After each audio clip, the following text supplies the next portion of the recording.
Welcome to Affirmed Marriage Monday. We've been exploring barriers in marriage communication, and we've already covered like what we covered last week, avoidance and silence.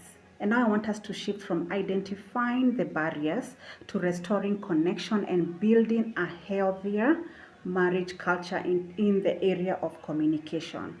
And today, our subtopic is connection, not control. That is the title. Have you ever entered a conversation with your spouse already set on proving your point?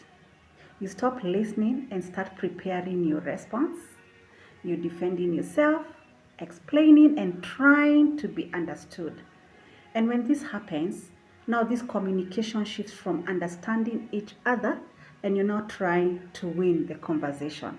I have done this very thing in my own marriage and I had to pause and ask, am I trying to solve this or am I trying to win it?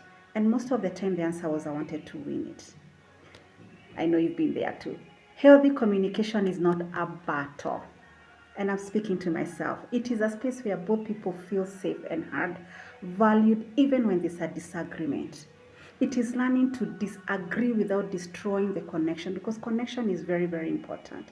We learn to speak truth without becoming harsh and to protect the relationship even when there's tension. Healthy communication asks, how can we solve this without damaging each other in the process? Sometimes that means you pause before you react, you listen with humility, and choose peace over the pride of winning this conversation. Colossians 4:6 reminds us, let your conversation be always full of grace because grace protects connection.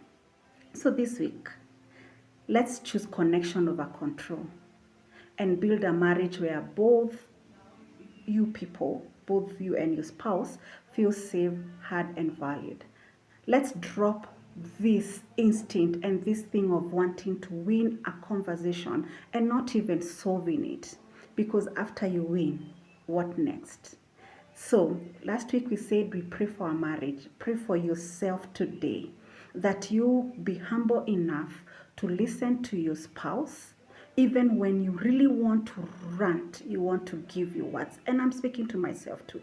I'm praying for myself to be a woman who can listen and who can receive a conversation from my husband even when everything in me is telling me you have to win. So I'm releasing that control of wanting to win and I'm appreciating and receiving and grabbing on this goal of connecting and having a strong connection in my own marriage. Have a great week and let's meet next Monday. Thank you.